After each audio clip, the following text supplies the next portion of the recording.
안녕하세요 여러분, 생생법률쇼 진행을 맡은 임주혜입니다. 오늘도 시사법률 토크 이어가 보려고 하는데요. 이 세상 모든 이슈들을 법적으로 풀어보도록 하겠습니다. 오늘 전예현 평론가님 나오셨어요. 인사드리겠습니다. 안녕하세요. 안녕하세요. 제가 오늘 유독 에너지가 넘쳐 보이는 이유는 제가 존경하는 변호사님과 함께하기 때문입니다. 저도 오늘 오랜만에 또 전예현 평론가님과 호흡 맞춰보게 됐는데요. 평론가님 워낙 다양한 분야의 이슈들에 대해서 정말 촌철살인 멘트를 남기시잖아요. 오늘도 어떤 소식들 준비가 되어 있는지 기대가 되는데 평론가님과 함께 이야기 하나하나 나눠보도록 하겠습니다. 지금 이 방송 유튜브를 통해서도 실시간으로 함께 방송되고 있습니다. 많은 시청 부탁드리고요. 유튜브에 이제 평론가님께 궁금하신 점, 질문들도 댓글 남겨주시면 저희가 답도 해드리도록 할 테니까요. 많은 참여 부탁드립니다. 그럼 오늘 평론가님과 함께 나눠볼 이야기들, 어떤 소식들 준비되어 있는지 저와 함께 미리 만나보시죠. 미리 보는 법률 토크입니다. 이균용 대법원장 후보 청문회, 국회 인준 난항 예상, 학원의 문제판 교사들, MG 생활기록부 조회 열풍, MBTI보다 정화. 오늘도 정말 다양한 정치, 사회 분야의 소식들 꽉꽉 채워 준비되어 있습니다.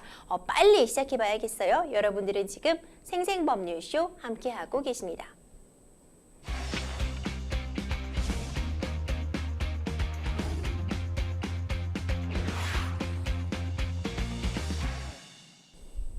법률 이슈 토크 첫 번째 주제 바로 시작해 보겠습니다. 첫 번째 이슈는 이균용 대법원장 후보 청문회 국회 인중 난항 예상입니다. 어제 그제 이틀 동안 이균용 대법원장 후보자 청문회 열렸습니다.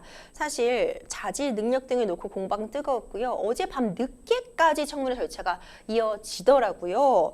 후보자를 둘러싼 의혹들과 쟁점들에 대한 이야기들도 나왔는데 일단 평론가님도 이 후보자 청문회 보셨죠? 전반적인 총평부터 좀 부탁드릴게요. 예, 사실 이 이균용 대법원장 후보자에 대한 청문회는 너무 큰 정치 이슈에 가려져서 상대적으로 좀 덜 주목하신 분들도 있겠지만 상권분립 국가에서 사법부의 수장이 과연 적절한 능력을 갖고 있는지, 정치적 독립성으로부터 이 사법성을 정말 잘 지킬 수 있는지 여러 가지 굉장히 중요한 인사청문회였습니다.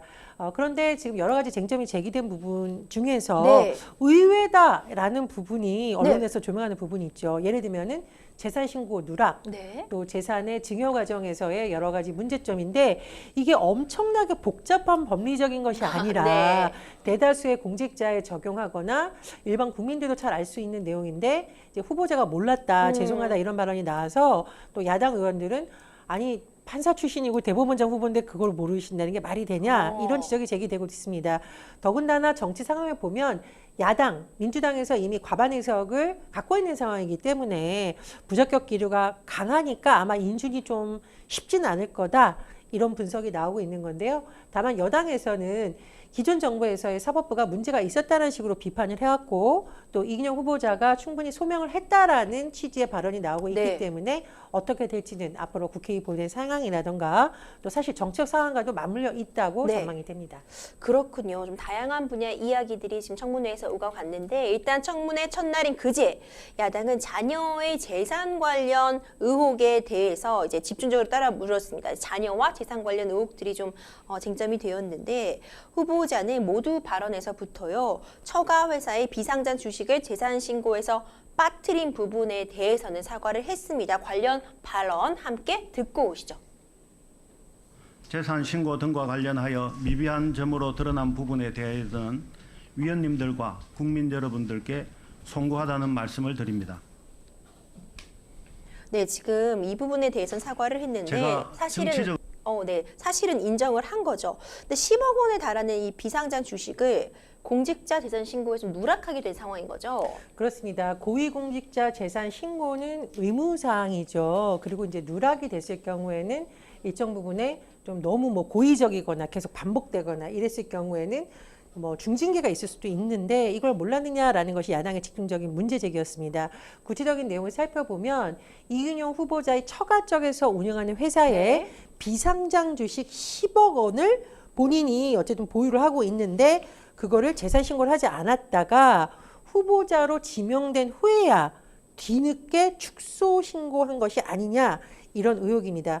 그러나 이재근 장관 발언을 좀 해명을 요약을 해보면 본인이 어쨌든 그 주식 가액이 10억 원이라는 거를 잘 몰랐다. 네. 이번에 알았다라는 거고요. 또 뭐 아무래도 이제 처가 관련해서 장인이 돌아가신 후에 여러 가지 정리된 재산이기 때문에 잘 몰랐다. 이렇게 해명을 할 수 있습니다. 이제 한마디로 잘 몰랐었다, 고의적인 것은 아니다라고 하지만 야당 의원들은 어떻게 이걸 모를 네, 수가 있느냐. 혹시 예전에 일부러 고의로 재산 신고를 축소하거나 누락했다가 지금 부랴부랴 해명하는 거 아니냐라고 반론을 제기하고 있는 상황입니다. 그렇군요. 이뿐만 아니라 딸에 대한 증여세 탈루 의혹도 좀 쟁점으로 떠올랐습니다. 딸이 굉장히 유명한 첼리스트라고 하시더라고요. 그렇습니다. 이제 보통 그 자녀의 해외 계좌로 이런 것을 이제 송금을 할 때, 거액을 송금할 때 여러 가지 증여 문제나 이런 게 발생할 수 있기 때문에 세금 문제가 연동되어 있죠. 그런데 이 후보자 부부가 지난 7년간 이 첼리스트인 딸의 해외 계좌로 8천만 원을 보냈는데 증여세를 내지 않은 것은 문제가 있다라는 지적이 나온 겁니다. 이 후보자도 인정을 했어요. 좀 매우 송구스럽게 생각한다라고 하지만 이게 이제 불법직이 아니냐 이 부분에 대해서는 그건 아니고 생활비로 보내준 거고 또 딸이 어떤 해외에서 연주를 하는 사람이다 보니까 비행기 값으로 돈이 많이 들었다 이렇게 해명을 했습니다. 그렇군요. 사실 자녀 유학 보낼 때 이제 유학 비용 부모님이 송금하시는 경우가 참 많죠. 한국에서 같이 살았다면은 또 한국에서 생활비를 같이 쓰는 거기 때문에 많은 얘기들이 오고 가고 있는데 그래서 저는 궁금한 네. 게 이게 증여세의 납부 기준을 실제로 모르는 분들도 많기도 해요. 제 주변에 보면 그 기준 좀 설명을 해주시겠습니까? 맞아요. 사실 이렇게 부모 자식 간에 당연히 부모가 자식한테 밥 사주시는 경우도 있고요. 그렇습니다. 또 거꾸로 자녀가 당연히 부모님께 선물해 드리는 경우도 있는데 이게 다 그때마다 증여세냐? 그런 부분은 아니잖아요. 그냥 좀 포괄적으로 설명을 드리자면 법 규정상으로는 10년 동안 부모가 자녀에게 행하는 증여 액 중 이제 5천만 원에 대해서는 증여세를 공제해주고 있어요. 그러니까 이 기준을 생각하신다면은 어쨌든 이 8천만 원을 송금했다면 10년 내에 벌어진 일이고 이 추가적인 3천만 원 부분에 대해서는 어쨌든 증여세를 내야 하는 그런 상황이었던 거는 맞는 것 같습니다. 장남의 경우에도 좀 문제가 불거졌어요. 비법조인이거든요. 그런데 국내 대형 로펌의 인턴으로 활동을 했다고 합니다. 사실 아빠 찬스 이거 정말 안 되잖아요. 아빠 찬스, 엄마 찬스 사회적으로도 이 부분에 대해서 굉장히 거부감을 표하고 있는 상황인데 속 시원한 해명이 좀 필요해서 보였거든요. 그렇습니다. 지금 이 후보자의 장남이 미국에서 경제학을 전공하고 있는 것으로 알려졌어요. 재학 중인데 2009년 7월에 대형 법률 회사 이제 공개가 됐으니까 제가 말씀을 드리면 김앤장에서 인턴으로 활동을 했다고 합니다. 그렇다 보니 뭐 정의당의 심상정 의원을 비롯한 야당 의원들이 문제 제기를 하고 있는 거죠. 아니 학부생이라던가 전공자도 들어가기 어려운, 여기 말하는 제가 학부생이라는 것은 관련 부분에서 전공을 한 네, 학생이라던가 이미 법조인으로서 활동하고 있는 사람들도 들어가기 쉽지 않은데 도대체 어떻게 경제학을 전공하고 있는 아들이 20살에 국내의 최대 대형 로펌이라고 불리는 곳에서 인턴으로 일할 수가 있느냐. 이게 뭔가 아버지의 어떤 고위직에 영향이 있었던 것이 아니냐. 이른바 아빠 찬스 의혹이 있는 것이 아니냐라고 했는데 이규정 대법원장 후보자의 말을 요약을 해보면 일단 어떻게 인턴하게 되는지 아는 바가 없다라고 이렇게 얘기를 했고요. 또 미국에서 친구들을 뭐 사귀고 이렇게 했다. 독자적으로 뭐 한 건 아니고 이렇게 어떤 뭐 친구들과 해서 잘한 것 같다라고 설명을 했는데 제가 오늘 아침 이제 사설을 보다 보니까 이기영 후보자가 뭐 송구하다, 잘 모른다 이런 부분에 대해서는 좀 국민에게 명쾌하게 설명할 필요가 있다. 이런 지적도 나오고 있습니다. 그렇군요. 사실 여야는 이런 본격 질의에 앞서서요. 이 후보자의 자료 제출 여부를 놓고도 공방을 벌였다고 하네요. 그렇습니다. 사실 근데 이제 인사청문회가 열리면 여야 간의 이 공방이 항상 문제가 됩니다. 이번에도 나온 문제 제기를 보면 예를 들면 더불어민주당의 박용진 의원이 지금 이 인사청문특별위원회 간사인데 야당 간사로서 계속 지적하는 내용 중에 하나가 자료를 불성실하게 제출하거나 너무 늦게 제출한다. 인사청문회를 무력화시키려는 거냐. 그 책임은 후보자에게 있다. 이렇게 비판을 한 거고요. 하지만 여당 의원들은 뭐라고 하냐면 인사청문회에 그동안 이렇게 어떤 관례라든가 했던 자료와 비교해봤더니 너무 많이 좀 요청을 한 거 아니냐. 아무리 대법원장 자리가 위중하다 하더라도 이건 아닌 것 같다. 이렇게 약간 엄호를 하는 분위기였습니다. 그렇군요. 또한 또 친분 문제도 좀 논란으로 불거졌습니다. 이균열 후보자가 윤석열 대통령과 친분이 있다, 없다를 두고도 얘기가 많았는데 이 문제가 거론된 배경이 있다면서요? 예, 지난해 국정감사 때 이균영 후보자, 당시는 대법원장 후보자는 아니었죠. 네. 이런 발언을 한 적이 있습니다. 대통령 친한 친구의 친구다. 그런데 우리가 이제 법관이라던가 사법부를 말할 때 독립성을 굉장히 중요하게 그렇죠. 하잖아요. 자칫 이 발언은 내가 대통령하고 친해서 대법원장 후보자로 지명되는데 뭔가 영향이 있었다라는 현재 상황에 대입해 보면은 이런 야당에서는 이제 공격 포인트를 잡은 거죠. 과연 사법부의 독립을 이룰 적임자가 본인이라고 생각을 하느냐라는 질문이 쏟아진 거고요. 하지만 여당 쪽에서는 아니 이제 뭐 우리나라가 통상적으로 친한 친구의 친구라는 것은 이제 몇 번 얼굴 보는 정도 이런 의미일 수도 있는데 너무 과하게 공격을 하는 것 아니냐라는 상반된 입장을 보였습니다. 그렇군요. 이와 관련해서요. 이 이균용 후보자가 직접 언급한 부분이 있습니다. 해당 부분 함께 보고 오시죠. 제가 정치적으로 부당한 영향을 받거나 편향된 방향으로 사법부를 이끌지 모른다고 염려하시는 분들도 계신 것으로 알고 있습니다. 그러나 저는 법관이 자신의 진영 논리가 원하는 쪽으로 이끌리고 싶은 유혹을 느낀다면 사직서를 내고 다른 일을 알아봐야 할 때가 된 것이라고 믿고 있습니다.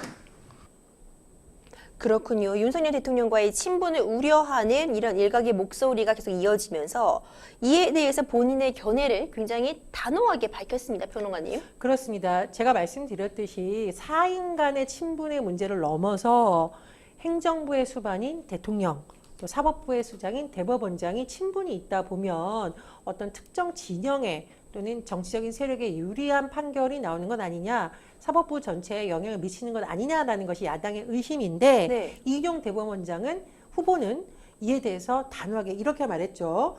철저하게 사법권 독립을 수호하는데 저의 마지막 인생을 걸겠다라는데 어쨌든 이제 금방 우리가 이제 자료 화면도 봤지만 정치적으로 부당한 영향을 받거나 편향된 방향으로 이끌어 갈 것이라는 우려 알고 있지만 절대 그렇게 하지 않겠다. 이렇게 본인의 입장을 밝힌 것으로 해석이 됩니다. 그렇군요. 또 정치 현안 요즘 사실 빼놓을 수가 없어요. 굵직굵직한 현안들이 지금 산적해 있습니다. 민주당 측에선 이제 이재명 대표에 대한 수사를 두고 정치 수사이자 정치 보복 아니냐 이렇게 물었다고 하는데 이 후보자 어떻게 답변을 했나요?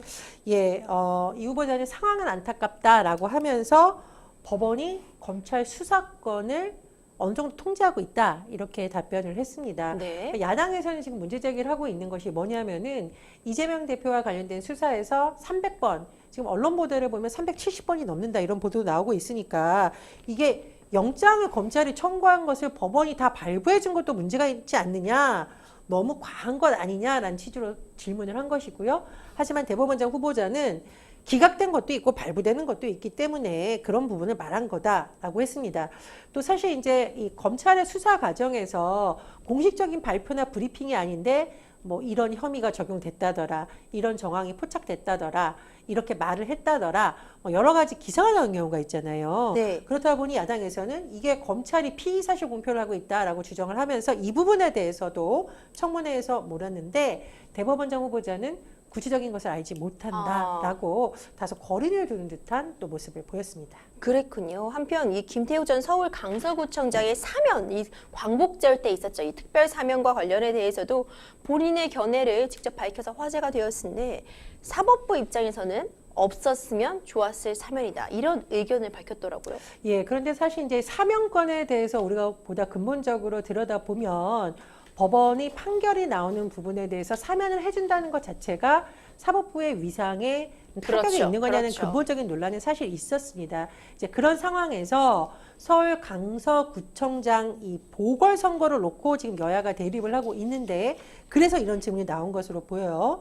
19일 인사청문회에서 야당 위원이 한 질문의 내용을 요약을 해보면 김태우 강서구청장이 대법원에서 결국은 확정 판결을 받아서 강서구청장 집을 상실했습니다. 그런데 약 3개월 후에 윤석열 대통령이 이것을 말하자면 특별 사면을 해줘서 지금 복권이 됐다. 이 부분 문제가 있지 않느냐라고 물은 건데 이용균 대법원장 후보가 사법부 입장에서 없었으면 좋았을 사면이다라고 말을 했더니 여권 입장에서는 약간 어이? 이럴 수 있고 야당 입장에서는 이거 봐라 대법원장 후보자도 잘못했다고 한다 이렇게 이제 입장이 나눌 수밖에 없는 겁니다. 그렇죠. 그리고 지금 김태우 후보 측이 뭐 일부입니다만 이제 공익신고자 이런 표현을 가끔 쓰는 경우가 있어요. 네. 그런데 이거 대법원에서 공익신고자라고 인정받지 못했는데 문제 있는 거 아니냐라는 취지의 또 질문이 나오니까 김정구청장이 자신을 공익신고자라고 말할 경우에는 문제의 소지가 있다라고 말을 했는데 글쎄요 제가 보기엔 이게 어떤 정치적인 문제라기보다는 굉장히 좀 원론적인 얘기고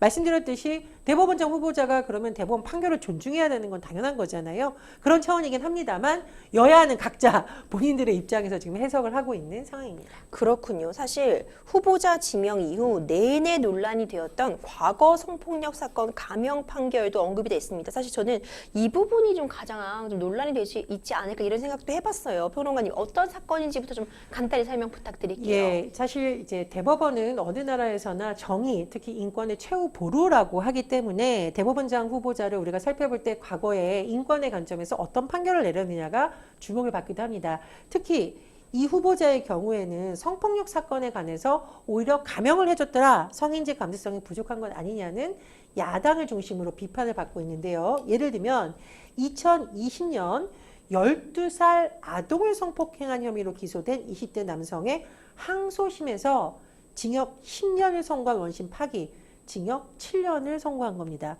그런데 이게 12살 아동이 피해자인 사건이다 보니 사실 우리가 일반적인 국민들 눈높이에서는 아니 이걸 어떻게 감형을 해줘 이런 말이 나올 수 있다고 보고요. 또 예전에 또 어떤 사건도 있었냐면요. 만기 출소 8일 만에 13살 여학생을 강제추행한 피고인의 항소심에서 징역 18년 선고한 원심 깨고 역시 징역 15년이 선고된 것도 있었고요. 17살 딸을 성추행한 혐의의 피고인의 항소심에서 징역 3년 선고한 원심 파기하고 징역형 집행유예, 즉 항소심 재판부를 거치면서 소위 이제 국민들 눈높이에 봤을 때 너무 파렴치한 범죄에 대해서 오히려 감형이 됐으니까 이거 너무 문제 아니냐? 너무 가벼운 판결을 내린 거 아니냐 이런 논란이 있었고 또 일부 이제 단체에서 그런 입장을 내기도 했습니다. 그렇군요. 사실 이런 말이 판결 나올 때마다 꼭 나와요. 국민 눈높이에 맞지 않는 판결이다. 국민의 법 감정에 맞지 못한다. 이제 또 성인지 감수성이 부족하다. 이런 얘기 나오는데 이균용 후보자 이에 관련해서 어떤 해명했는지 좀 한 번 더 짚어보죠. 일단은 그냥 이제 법조인으로서 입장을 들어보면 1심 선고 후에 양형 변경 사정을 고려해야 되기 때문에 굉장히 심사숙고해서 판결을 내렸다라는 발언을 했고요. 하지만 야당 의원들의 지지가 계속된 거죠. 그게 국민 눈높이에서 그렇죠. 맞습니까? 계속 물었더니 부끄럼 없는 재판을 하긴 했지만 국민 눈높이에 다소 맞지 않았다고 생각할 수 있을 것 같다. 이렇게 취지로 답변을 했다라고 합니다. 또 권고형의 범위 내에서 신중히 형량을 정했다고 해명을 했는데 글쎄요. 저는 좀 마음이 복잡한 게 뭐냐면 법조인은 법에 아주 충실하다는 게 무슨 의미인지가 해석이 좀 달라질 수 있을 것 같습니다. 그러니까 아니 이 법이 정한 범위 내에서 나는 이렇게 할 수밖에 없어요 라는 네. 것도 있고 또 어떤 판결에 대해서는 법을 너무 좁게 해석했다. 법이라는 것은 시대 정신과 국민의 눈높이를 반영해야 되는 것 아니냐 이런 입장차가 나올 수 있거든요. 근데 아무래도 이게 이제 제가 아까 사건을 짚어드렸듯이 너무 어린 나이에 피해자가 발생한 사건인데 항소심에서 형이 감형이 됐다거나 이런 부분은 아무래도 좀 국민 눈높이에 맞지 않았다는 생각이 저도 들고요. 그래서 후보자도 국민 눈높이에서는 맞지 않았던 것 같다라고 답을 한 것으로 보입니다. 사실 이 청문회를 보면서요. 이균용 후보자가 야당의 공세에 어떤 최소한의 대응만 했다거나 원론적인 답변을 했다 이런 이야기들이 좀 나오고 있는 것 같아요. 특히 식민지 근대화론이나 뭐 위안부 피해 조작 등 극우 세력의 그 주장에 대해서는 이제 알지 못한다, 뭐 정확히 잘 모른다 이런 답변을 또 하기도 했더라고요. 예, 사실 최근에 우리나라의 역사와 관련된 부분이라던가 또는 정치인들에 대한 판결 문제 사법적 영역이 아니라 사실은 뭐 정치나 외교에서 해결돼야 될 사안이 사법부로 가는 경우가 있습니다. 그리고 법원의 판단이 또 어떠냐에 따라서 정치권이 들썩들썩한데 일단 이런 기류 속에서 인사청문회에서도 역사관이라던가 이런 부분 철학관에 대해서 묻는 질문이 나왔다고 볼 수 있겠는데요. 첫 번째로 한번 짚어보면 위안부 피해자들에 대해서 과거 일부 인사들이 이런 말을 했었거든요. 자발적으로 매춘을 한 사람이다 라고 한 발언이 굉장히 논란이 됐었는데 여기에 대해서 그럼 도대체 어떻게 생각하느냐라고 물었더니 제가 정확하게 잘 모르는 부분이라고 답을 한 거고요. 자, 두 번째, 이른바 식민지 근대화론. 일본의 식민지가 오히려 우리나라의 근대화에 마치 이제 긍정적 영향을 미쳤다는 시중의 일부 이제 학자들이 있었지 않습니까? 이게 이제 식민지 근대화론인데 거기에 대해서 어떻게 생각하느냐 물었더니 정확하게 알지 못한다. 역시 모른다. 라고 했고요. 또 여러 가지 문제가 있었습니다. 그 뭐 강제징용 제3자 변제와 물었더니 대법원 판결과 무관하다라고 답을 했고요. 대한민국 건국을 언제라고 보느냐라고 했는데 1948년 8월 15일이다. 그런데 이게 참 건국은 1919년 헌법에 돼 있지 않느냐, 이 부분은 좀 논란이 일었던 것으로 보입니다. 이 어쨌든 뭐 여러 가지 이런 상황을 봤을 때 야당에서는 부적격 기류다 이런 언론 보도가 나오고 있잖아요. 네. 그래서 아마 지금 이틀 동안 진행된 대법원장 후보자 청문회를 통해서 야당은 어쨌든 만족스럽지 못하다, 부적격이다 이런 기류가 강한 것으로 보이고 여당에서는 소명이 됐다. 이런 기류가 강한 것으로 보입니다. 그렇군요. 사실 청문회 이틀째인 이제 어제는요. 이균용 후보자의 처남입니다. 옥산 대표이사 김영석 씨가 증인으로 나섰습니다. 야당이 이 재산 신고를 누락했던 앞서 살펴봤던 그 비상장 주식의 배당액 수령 과정에 대해서 좀 집중 공세를 한 것으로 보여요. 그렇습니다. 왜 처남까지 나왔을까요? 아까 제가 설명을 드렸듯이 이균용 후보자가 보유하고 있는 비상장 주식이 처가와 연관되어 있는 그렇죠. 것이죠. 그렇다 보니 처남까지 증인으로 채택이 돼서 야당에서 집중 추구를 한 건데요. 예를 들면 후보자 부인이 세금 미납분에 대해서 근저당 설정을 했던 땅에 대한 질문, 또 비상장 주식 배분 이런 것에 대해서 집중 질문이 있었습니다. 그런데 이 김영석 대표, 이균용 후보자의 처남의 얘기를 들어보면 이게 뭐 세무사, 법무사와 논의해서 잘 모른다 이런 내용이 주로 나온 것으로 보이고요. 또 아까 말씀드렸듯이 이 후보자 같은 경우에도 10억 원에 이르는 비상장 주식 재산 누락과 관련해서 잘 몰랐다 이렇게 해명한 바 있지 않습니까? 그래서 이 부분이 이제 여론에서 보기에 몰랐을 수도 있다 이렇게 여론이 갈 수도 있고 또 일부 주간 사설을 보면 보통 우리가 보수 언론이라고 하는 곳에서도 이게 몰랐다는 게 말이 되느냐, 좀 국민에게 제대로 해명을 해야 된다 이런 지적도 나오고 있습니다. 사실 명쾌한 소명이 되었을지는 모르겠습니다만 이균용 대법원장 후보자 사법부의 최우선 과제로 일단 재판 지연 꼽았습니다.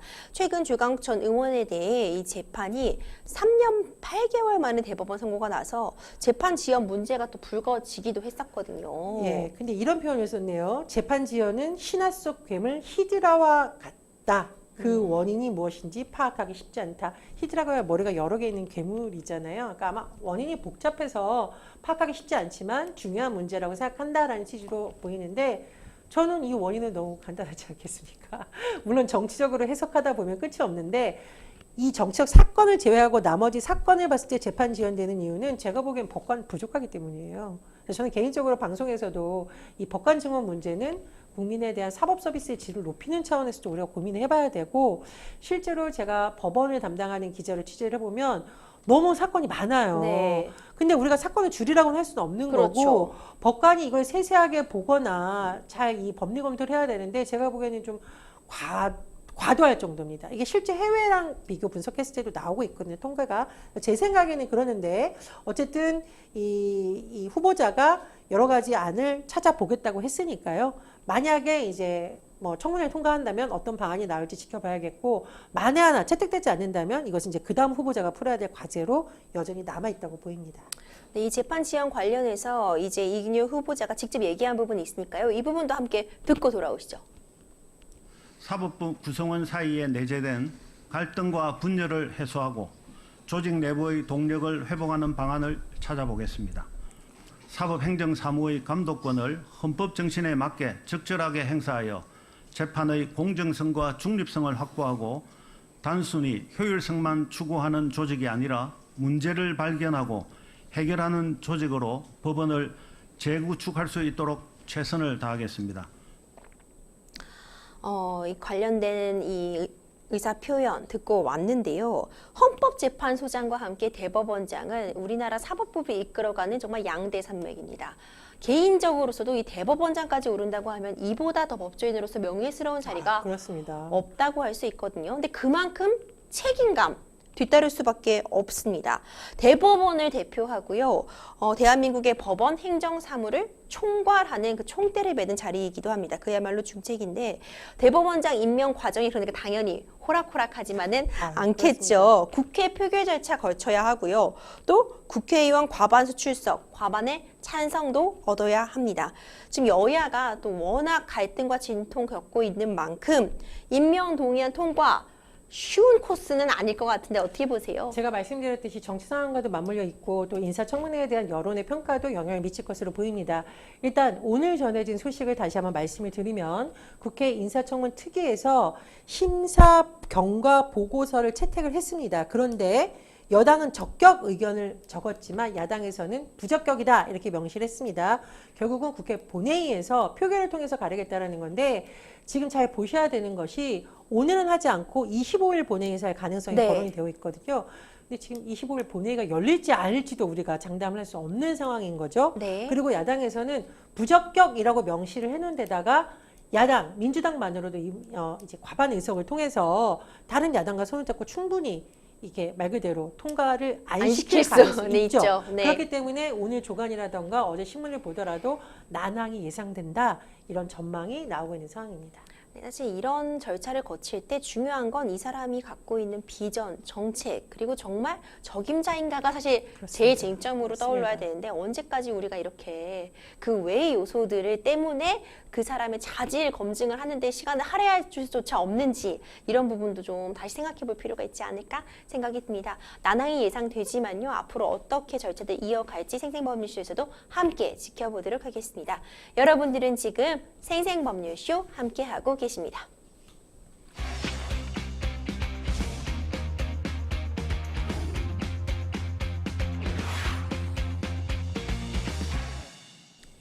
분위기 좀 바꾸면서 시작해 보겠습니다. 이번 이슈는요. 우리 교육은 100년지 대계잖아요. 근데 이것도 무슨 얘기인지 모르겠어요. 학원의 문제를 판 교사들이라고 합니다. 너무 씁쓸합니다. 이 사교육 검은 카르텔 실체가 좀 파악이 되고 있는데요. 사교육 업체가요. 수능 시험에 참여한 교사들에게 접근을 해서 돈을 주고 모의고사 문항을 샀다. 이런 얘기가 나오는데 이게 말이 되는 일인가요? 정말 말이 안 되는 일인데 적발이 어쨌든 됐습니다. 네. 사교육업체에 모의고사 문항을 판매한 교사들이 적발이 된 겁니다. 이제까지 24명이라고 교육부가 밝혔는데 앞으로 더 늘어날 가능성도 있고요. 그런데 제가 좀 헷갈린 시각을 말씀드리면 일단 교육부에서 파고 있는 것은 모의평가입니다. 네, 모의평가. 그러나 어쨌든 이제 모의평가를 낸 출제위원들이 수능 모의평가 출제 검토에 참여한 것으로 지금 드러나고 있으니까 학부모들 입장에서 좀 불안할 수도 있는 상황이고요.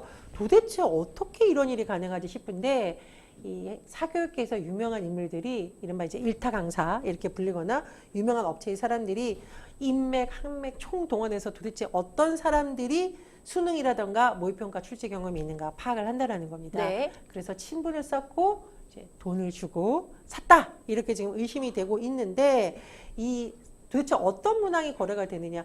누구나 쉽게 풀 수 있는 문항이라면 굳이 돈 주고 사지 안 사도 않았겠죠. 되죠. 말 그대로 변별력에 큰 영향을 미칠 수 있는 고난이도 문제, 킬러 문항을 중심으로 매매가 걸어지지 않았나 이렇게 의심을 사고 있고요. 네. 더 큰 문제는 이제 고액의 살해금이 오고 갔다라는 정황이 포착됐다 이런 관측이 나오고 있기 때문에 이게 이제 나중에는 형사처벌 굉장히 무겁게 이루어질 가능성도 있습니다. 정말 안타까운데 너무 심각해요. 이 정도면 수능 문제도 유출된 거 아니냐 이런 우려 섞인 시선 나올 수밖에 없지 않나요, 평론가님? 예, 그런데 일단 교육부는 수능에는 영향을 미치지 않았다라고 선을 긋고 있습니다. 왜냐하면 수능이나 모의평가 1회 출제나 검토에 500명 정도가 투입된다라고 해요. 그래서 이번에 적발된 교사 극히 일부다라고 설명을 하고 있어요. 그런데 또 완전히 없다라고 장담을 하기는 어려운 상황이잖아요. 지금 적발된 것만 이거지 그렇죠. 앞으로 조사 중에서 또 적발될 가능성이 있기 때문에 또 수사를 지금 의뢰했기 때문에 지켜봐야 된다 이런 전망도 나옵니다. 네, 수능 모의평가 출제에 참여하는 것 자체로도요. 제가 이 분야에 있어서 내가 정말 전문가다. 그리고 정말 공신력이 있는 그런 문제를 낼 것이다라는 자부심을 갖는 일인데 참여하려면 서약서 써야 하는 거잖아요. 이거 이제 이런 거에 관여하는 분이 옛날에 예능에 예능에도 출연하신 맞아요. 적이 저도 있잖아요. 그거 봤어요. 기억나시죠? 네, 기억나요. 가족들하고의 전화도 쉽지 않고 네, 네. 갇혀 지내고. 그렇습니다. 그래서 뭐 비밀번호 금융해야 되는데 몰라서 전화가 잘 안 돼서 쩔쩔매고 주식 못 팔아서 손해도 보시고 그렇습니다. 이런 얘기 말 들었어요. 그대로 이게 어떤 수능이라던가 우리가 학교 시험은 공정성 너무 중요하기 때문에 서약서를 받는다는 거예요. 어떤 서약서를 받냐? 출제기간 알게 된 모든 사항을 비밀로 하겠다. 서약서를 왜 받냐면요. 다짐을 해라 이것도 있지만 나중에 이것은 처벌하는 근거가 될 수 있겠죠. 그런 점도 있고 또 자격 심사하는 과정에서 어떤 점이 걸러지냐면 최근 3년간 수능과 관련한 상업용 수험서 집필 등에 관여한 적이 없다. 만약에 상업용 곳에 관련을 했다라면은 그 문제집 이른바 사서 본 학생들에게 유리한 문항이 출제될 수 있는 가능성이 있기 때문에 여러 가지 이제 검증이라던가 서약서를 거쳐야 되는데 교육부에서는 한 4명 정도가 이런 거 숨긴 거 아니냐 이렇게 의심을 하고 있다고 합니다. 이 사교육 업계에서 문제를 사고 팔기 위해 교사들을 암암리에 어떻게 관리한 것인가 이 부분도 궁금증을 갖게 되는데 수사기관에서 수사를 통해 좀 드러날 수 있겠죠. 일단 수능 출제나 검토에 참여한 위원 명단을 교육부에서는 공개를 하지 않습니다. 왜냐하면 공개하면 이 사람들한테 뭐 과외해 주세요, 특강해 주세요 난리가 나고 문제가 생길 수가 있는데 도대체 어떻게 하느냐. 사교육 업체에서 아까 말씀드렸듯이 인맥을 총동원한다는 겁니다. 근데 사실 우리가 뭐 사인끼리 만나다 보면 내가 옛날에 그런 거 참여했어 이런 말이 나올 수도 있는 거잖아요. 이런 식으로 정보를 수집해서 접근했고 지금 의심을 받고 있는 사람 같은 경우에는 뭐 1인당 최대 5억 원에 달하는 대가를 받은 것으로 의심을 받고 있다라고 하니까 인맥 쌓고 처음엔 친해지다가 나중에는 본격적으로 돈이 오가면서 문제를 거래한 것이 아닌가 이런 추측도 나옵니다. 그런데요, 평론가님 사실 기울어진 운동장 이런 표현 쓰잖아요. 이 사교육 업체가 수능 출제 경험이 있는 그런 교사들에게 문제를 사고 수강생들에게 이를 모의고사 형태로 강의하고 되팔고 했다면 이를 공부한 수험생이 더 유리하지 않았을까 이런 생각을 지울 수가 없는데 결국 이런 현상이 결국 사교육으로 몰려가고 일타 강사를 선호하고 이런 것들과 연관되지 않았을까 이런 생각을 하게 돼요. 아 진짜 우리나라에서 입시 전쟁이라는 말이 있을 정도로 한두 문제를 가지고 우리 아이의 운명이 바뀔 수 있다. 부모님들이 만약 이렇게 생각을 한다면 거액의 돈을 주고라도 일타 강사한테 우리 아이가 교육받게 해주고 싶고 그리고 사교육을 시켜서라도 좋은 대학에 보내고 싶은 이런 분위기가 점점 강해지겠죠. 더군다나 저는 좀 걱정이 되는 것이 이런 뉴스가 나오면 그렇구나. 돈을 줘서라도 저런 게 가능하다면 내가 어떻게 해서든 해야 된다라는 일부 부모님들은 잘못된 생각을 할 수도 있습니다. 그리고 어떤 부모님들은 우리 아이가 너무 똑똑한데 내가 뒷바라지 못해줘서 또 꿈을 펼치지 못하는 것이 아니야. 이런 불안감이 계속 가질 수 있는 것이죠. 그래서 적발한 거는 좋은데 저는 정말 철저하게 수사를 해서 어느 정도 누가 관여됐는지도 구체적으로 밝혀야 되는 거지 막연하게 이런 문제가 있더라라는 것은 굉장히 더 큰 불안감을 조성해서 의도치 않은 이런 영향력이 생길 수도 있습니다. 그래서 앞으로 얼마나 수사가 잘 될지 또 교육당국에서는 어떤 대책을 낼지도 좀 지켜봐야 되는 부분입니다. 이 교육당국은 이 수능 문제 유출 가능성은 매우 낮게 보고 있긴 하지만 공정한 입시제도다. 그래도 수능밖에 없다. 그래 가장 공정한 제도다라고 평가를 받아온 이 수능의 신뢰도에는 좀 타격이 있을 수밖에 없지 않을까요? 예, 제가 말했듯이 일부분 있을 수가 있겠죠. 뭐 아직까지 전 국민이 의심하는 것은 아니라고 보지만 제가 말씀드렸듯이 일단 어떤 의혹이 한번 생기기 시작하면 여러 가지 불안감을 촉진시킬 수가 있습니다. 그래서 제가 말씀드렸듯이 수사를 철저하게 잘 해야 되는 거고 교육당국에서 국민들이 엉뚱하게 또는 과장되어서 불안감이 조성되지 않도록 밝힐 부분에 대해서는 투명하게 밝히고 중요한 것은 이런 일이 재발되지 않도록 대책을 마련하는 것도 당국의 과제로 남아 있습니다. 이 교육계 파장이 확산되면서요. 소위 일타 강사나 대형 입시 학원의 처벌 여부에 대해서 촉각도 곤두세우고 있는데 처벌 가능성 어떻게 보고 계세요? 당연히 뭐 재판에 넘겨질 가능성이 높죠. 뭐 그냥 유출했어도 문제인데 돈을 주고 문제를 사왔다. 이거는 문제가 굉장히 커질 것으로 보이고요. 실제로 지난 2006년에 수능 국어 유명 강사인 모 씨가 현직 교사 2명에게 수능 6월 모의평가에 대한 출제 지문을 들었고요. 9개 학원에서 강의한 혐의로 기소돼서 징역 10개월 실형이 확정된 바 있습니다. 이런 선례도 있는 데다가 워낙 이제 교육 문제는 사회적으로 많은 사람들에게 불안감을 주는 말 그대로 영향력이 큰 사안이기 때문에 엄벌을 좀 받을 가능성이 있지 않느냐 싶습니다.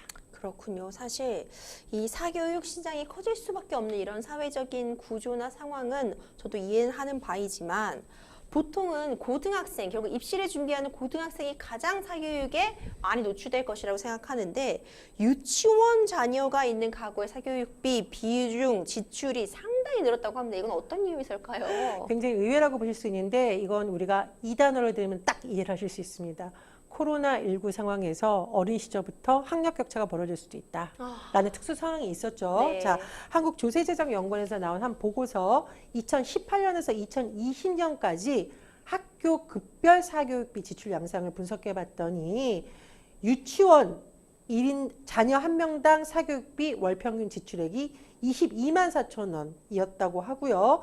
자, 액수가 중요한 게 아니라 지출액 증가 폭을 우리가 본 거거든요. 증가 폭이요. 단순히 이제 금액을 본 것이 아니라 지출액 증가 폭이 5년간 어디가 가장 컸냐 봤더니 유치원으로 5년 새 38%가 증가했다라고 합니다. 그러니까 이게 단순 금액으로 볼 문제는 아니죠. 왜냐하면 이제 유치원생 교육보다 보통 고등학생 입시 교육비가 더 비싼 게 통념이니까 제가 말씀드리는 것은 증가 폭입니다. 말씀드렸듯이 왜냐? 어린 시절부터 애들의 학력 격차가 발생하고 이게 앞으로 쭉 이어질 수 있다는 불안감이 내재된 시기였어요. 그렇다 보니 아마 어린 때부터 좀 집중 교육을 사교육을 해줘야 되는 거 아니야? 라는 심리가 작용한 것으로 일단 분석이 나오고 있습니다. 그렇군요. 참 답답하고 안타까운 부분이 있는 것 같습니다. 결국 이 코로나19 상황에 뭔가 어렸을 때부터 교육 격차가 커지는 걸 두려워하다 보니까 오히려 더 어린 층의 사교육이 집중되고 있는 게 아닌가 생각이 드는데 또 정치인이나 공무원, 그러니까 정부의 교육 정책에 대해서 불신이 높을수록 사교육비가 좀 증가하는 것으로 나타났다고 해요. 정부에서나 교육부에서 강조하는 대로 예습, 복습 열심히 하고 교과서 교과서로 위주로, 열심히 그렇죠. 위주로 교과서 위주로. 학교에서 받는 수업 충실하게 들으면 충분히 할 수 있다라고 한다면 어느 학부모가 그 말을 다 믿고 싶겠죠. 그럼요. 못 믿으니까 사교육 자꾸 의존하게 되는 거고 뭔가 불안하고 우리가 이거 안 시키면 뒤떨어질 것 같고 이런 불안 심리가 있기 때문에 계속 이렇게 몰린다고 하는데 이게 이제 상당히 언론에서도 조명을 받았던 부분이죠. 우리나라 초등학생의 8명에서 9명은 이제 사교육을 받고 있다라는 표현이 나왔었는데 글쎄요. 이게 참 사교육 문제는 너무나 여러 가지가 얽혀있는 문제이기 때문에 앞으로 좀 종합적인 대책이 나와야 될 것으로 보입니다. 평론가는 현재 사교육에 대해서 공교육을 보완하고 있는 것이 아니라 오히려 공교육을 대체하는 것으로 활용이 되고 있다. 이런 지적 정말 뼈아픈 지적이거든요. 그렇다면 이게 공교육이 부실한 건지 아니면 대한민국이 사교육이 너무 대단한 건지 근본적인 사교육비 지출의 원인이 뭘까요? 예, 사실은 학벌 위주라고 저는 생각을 하거든요. 학력 중심주의가 영향이 그렇죠. 있습니다. 어느 나라에서나 사실은 뭐 공부를 열심히 하는 걸 싫어하는 학부모는 없을 거고요. 그런데 왜 이렇게 유독 우리나라에서는 대학 입시에 부모님과 온 집안이 매달려야 되느냐. 대학을 나와야만 사회에서 좋은 대접을 받고 취직도 잘 되고 인생 전체에 영향을 미칠 수 있다. 학벌주의 영향 때문이라고 보거든요. 그리고 그 학벌주의의 경쟁이 심화되다 보니 내 아이는 학교교육뿐만 아니라 무언가 다른 걸 더 해줘야 경쟁에서 우수한 성적을 거둘 수 있지 않냐, 이렇게 연쇄작용이 있는 겁니다. 네. 그래서 이건 이제 입시제도는 단순히 입시의 문제로 볼 것이 아니라 그 사회의 문화와 연동되어 있고요. 그래서 왜 우리가 이제 교육 문제 얘기할 때 뭐 독일의 사례라던가 여러 가지 해외 사례를 보고 있잖아요. 또 특정 도시에만 이른바 집중 명문대라고 불리는 곳이 몰려 있는 것이 아니라 각 분야에 우수 대학들이 전국에 흩어져 있는 이런 구조도 보고 있는 것이고, 대학에 꼭 가야 돼? 직업고등학교 나와서 더 좋은 혜택을 받는 경우도 있는데, 이런 문화가 있는 곳이 있잖아요. 그래서 좀 보다 좀 근본적인 문제를 한번 볼 필요가 있다고 생각이 듭니다. 맞습니다. 사실 결국 대입제도 얘기를 안 할 수가 없는 것 같아요. 어떻게 보면 사실 공부의 끝은 대입은 절대로 아니잖아요. 그럼에도 불구하고 앞서 말씀 주신 것처럼 학벌주의 때문에 대입 위주로 가는 그런 현상들이 있는데 결국 입시제도 개편 얘기가 또 나오고 있습니다. 근데 저는 이 주제를 다루는 게 좀 무섭더라고요. 왜냐하면 입시제도 개편 바뀐다라고 하면 수험생들과 학부모들의 불안감이 너무 더 커져요. 너무 증폭됩니다. 그리고 이게 정권이 바뀔 때마다 바뀌는 거 아니야라는 비판도 일각에서 있기 때문에 교육은 정말 좀 백년지대기 맞아요. 차원에서 사회적 논의가 계속돼야 된다고 보고요. 제가 누누이 말씀드리는데 이 학벌주의가 좀 많이 개선이 돼야 되지 않을까라는 생각이 들고, 또 하나 말씀드리고 싶은 거는 이 부분도 한번 논의가 필요하다고 봅니다. 해외 같은 경우에는 왜 상대평가의 개념이 아니라 절대평가. 이 시험을 몇 점 이상 받으면 일단 대학에 합격을 네. 한다. 그래서 대학부터는 오히려 더 공부를 해야 된다. 이것도 좀 일리가 있다고 보거든요. 그래서 그런 차원에서 보다 이제 뭐 근본적인 문제로 들어가야 되지, 뭐는 몇 % 늘리고 뭐는 빼고 이런 건 좀 지역적 방법이 아닌가, 그런 우려가 듭니다. 이 대한민국 학생들 정말 똑똑해요. 여전히 국제 올림피아드 나가면은 대상 휩쓰는 건 대한민국 학생들이거든요. 맞습니다. 이 자질이 뛰어난 학생들이 입시 정책, 때로는 사교육의 희생양이 되지 않도록 정말 교육은 백년지 대계입니다. 처절한 반성과 어떤 개선 필요해 보입니다. 여러분들은 지금 생생법률쇼 함께하고 계십니다.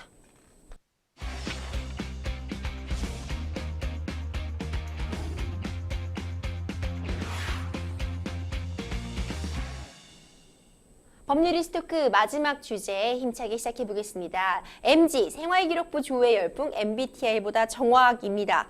사실 요즘 예전에는 저가 이제 막 한참 대학교 다니고 이럴 때는 혈액형 물어보고요. 아, 별자리 좋아하세요? 또 별자리 운세 보고 이랬는데 요즘은 MBTI 모르면은 대화에 낄 수가 없어요. 우리 평론가님께서는 MBTI 보세요. 저 검사를 안 해봤습니다. MBTI 지금 검색 안 해보시면 좀 공감 못하실 것 같은데 이 MBTI MZ 문제. 세대가 아닙니다.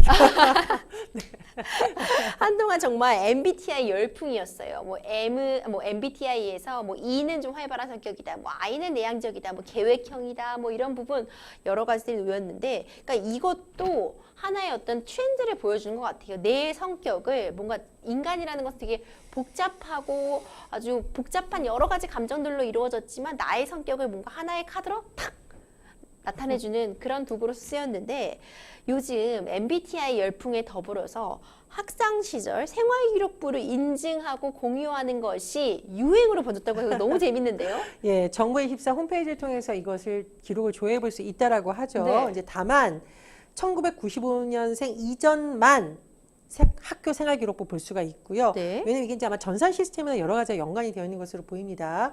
초중고 학교 생활기록부는 2003년 이후 졸업생, 즉 1984년생 이전이 확인이 가능하다고 하는데, 어쨌든 왜 예전에 생활기록부 보면 이렇게 사진 붙어 있고, 네. 학력 기록 남아 있고, 수상 내역 특이사항 적혀 있고, 네. 그 다음에 선생님들이 이렇게 한마디씩 적어주잖아요. 뭐 성격이 명랑합니다. 뭐 학우들과 잘 지내며 축구를 좋아합니다. 그걸 보면서 너무 재밌다. 네. 그리고 아, 내가 어린 시절에 있었구나. 그리고 지각 자주 한다는 말을 안 쓰고 생활을 관리할 노력이 필요하다. 이렇게 따뜻한 스승의 마음이 느껴진다. 따뜻하다. 너 향수에 젖는 그런 시간이 아니었냐, 이런 분석이 나온다고 하죠. 그 얘기 듣다 보니까 저도 생활기록부 너무너무 궁금해요. 저희 집에 제가 지금 앨범에다 끼어 있고 갖고 있을 것 같은데, 예전에는 선생님들이 사실 한 반에 지금은 뭐 20몇 명, 뭐 10몇 명인 반도 있다고 하는데 막 30명, 40명, 50명씩 됐는데, 그럼 어쨌든 이걸 다 파악을 하고 계셨나 봐요.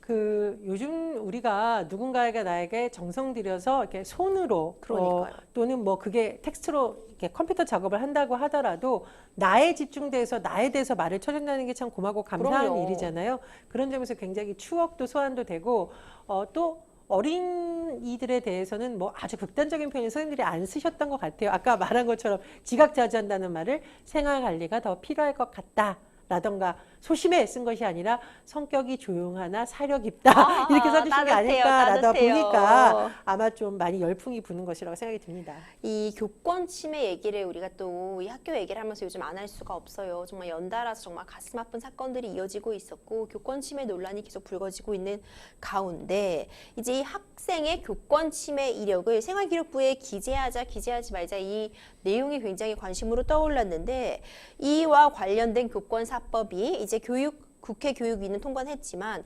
결국 이 교권 침해 관련한 생기부에 기재하는 방안에 대해서는 제외가 됐나 봐요, 평론가님. 그렇습니다. 이제 교권 추락이 너무 심각하고 교육계에서도 개선이 필요하다라는 목소리가 있고, 사회적으로도 여론이 형성이 됐습니다. 그래서 이른바 교권을 회복할 수 있는 사법이라는 것이 국회 교육위 소위를 통과했고, 제가 방송 직전에 보니까 이제 국회 본회의도 통과했다는 소식이 막 전해지고 있었어요. 자세한 내용은 더 검토해 봐야겠지만, 말씀해 주신 내용 중에서 중요한 거, 아니 학생이 교권을 침해한 걸 학생의 생활기록부에 기재해야 되는 거 아니냐는 주장이 있었지만 그건 빠졌습니다. 왜냐하면 일각에서 설사 이 아이가 교권을 침해하는 어떤 행동을 했다 하더라도 물론 문제가 있다, 그러나 학생의 생활기록부에 이걸 남겨서 계속 기록을 남는 게 학생에게 너무 주홍 글씨, 낙인을 찍는 것 아니냐라는 또 우려가 있기 때문에 이 방안은 제외된 것으로 알려집니다.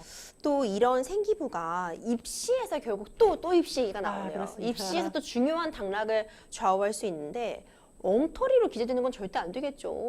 그런데 감사를 해보니까 엉터리 기재가 많다라는 안 이제 되죠. 문제가 나오고 있는 거죠. 한 고등학교를 봤더니 2020년, 2021년 2년 역속 학생이 현장 실습에 참여를 했습니다. 이 학생 입장에서 얼마나 열심히 했겠어요. 그럼요. 근데 기록이 중요하죠. 누락이 되어 있다.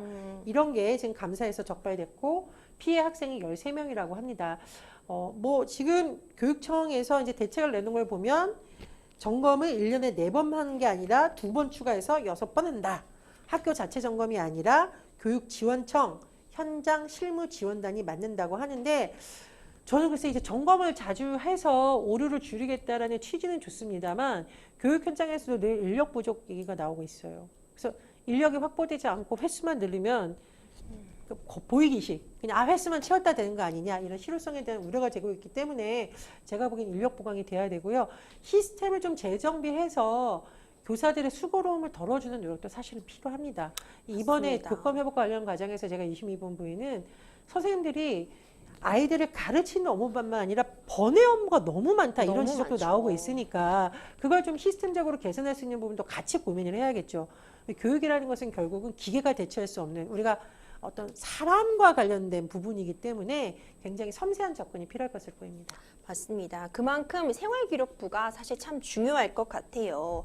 지금의 나와 예전의 나가 어떻게 다른지 좀 비교해 볼 수도 있고 어쨌든 다른 선생님이 나를 어떻게 바라봤는지 내 성격은 어땠는지 좀 객관적으로 바라볼 수 있기 때문에 사실 인기가 크겠죠. 전 이게 예전에 왜 회사 동료들이나 대학생들이 쓰는 롤링 페이퍼라고 있죠?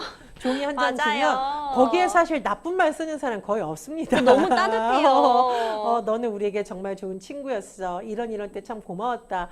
이런 거였는데 본인의 어린 시절 딱 기록을 봤더니 그 어린 시절로 돌아간 것 같은 추억에 빠지면서 그 선생님의 따뜻한 음성이 들리는 것 같은 것 이런 것 때문에 아마 굉장히 인기가 있는 것이 아닌가 생각이 드네요.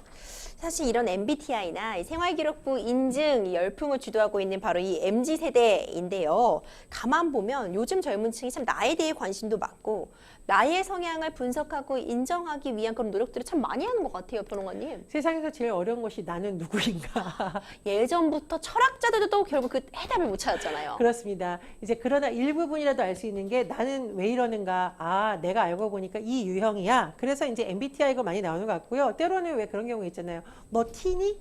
너 너 T야? 도대체 왜 이렇게 말을 해? 너 이거냐. T니? 너 성격 자체가 그런 거니? 아니면 일부러 그러는 거니라는 많은 질문을 한마디로 줄여서 너 T니? 그러니까 나 T야? 그럼 그래. 그래. 너가 T가 그래서 그렇구나 라고 이제 어떻게 보면 약간 커뮤니케이션을 갈등을 피해가는 요소로도 작용을 하기도 합니다만 제가 보기에 MBTI도 중요한데 저는 본인이 어떤 성향의 사람인가 내가 언제 행복한가를 파악하는 것은 굉장히 중요하다고 생각합니다. 저 이 말을 듣고 너무 귀여웠어요. 이걸 캐릭터 해석이라고 한대요. 캐해. 이건 다 줄임말이라서 그냥 캐해 보면 캐릭터 해석인지 바로 유추도 안 되는 것 같은데 자신의 성향을 분석하고 내가 어떻게 행동할지를 예측하는 것에 관심이 많은 것 같아요. 이 캐해에 몰두하는 사람들이 그만큼 많다고 하는데요. 뭐 MBTI, 생기부, 심지어 요즘은 지문 검사도 있는 거 알고 계세요? 지문 검사를 하면 캐해가 가능하다고 합니다. 이런 모든 것들이 사실 결국 외적인 특징들, 내 성격들을 분석하려는 젊은 층의 노력 같아요. 뭐 쉽게 말하면 웜톤이야, 쿨톤이야 이것도 그렇죠. 네. 똑같은 화장품인데 누구는 뭐 이런 빨간색이 어울리고 누구는 뭐 장미 말리빛이 더 어울리더라 이렇게 이제 분석하는 게 굉장히 유행인 거고요. 아마 요즘은 본인을 드러내는 세대잖아요. 그렇죠. SNS를 통해서 그렇다 보니 기왕이면 장점을 잘 파악해서 단점은 덜 부각하고 장점은 드러내자 이런 것 같은데 저도 예전에 교육 현장에서 굉장히 어려운 주제로 세미나를 많이 했었는데 다른 직원분의 그 제안으로 패션 스타일링을 분석하는 분이 왔어요. 네. 그런데 매일 졸던 몇 분이 너무 눈을 반짝반짝하면서 그분에게 그럼 저는 무슨 색이 어울릴까요? 그랬더니 그분이 일단 아드님 옷을 입고 나오지 마시고 이런 말씀도 하시고 어떤 분한테는 사모님이 사주신 옷 중에 핑크가 많으신 것 같은데 중장년 남성인 본인과 맞는지 생각해 보십시오. 이제 이런 굉장히 재미있게 들으시더라고요. 저는 좀 안타까운 게 뭐냐면 전문가가 아니라 집에서도 그런 조언을 하지 않았을까 생각이 듭니다. 맞습니다. 자존감이라고 하죠. 나에 대해 알아가는 시간 꼭 필요하실 것 같아요. 생생법률쇼 오늘도 평론가님과 함께하다 보니 어느덧 마칠 시간입니다. 함께해주신 평론가님 고생 많으셨습니다. 감사합니다. 감사합니다.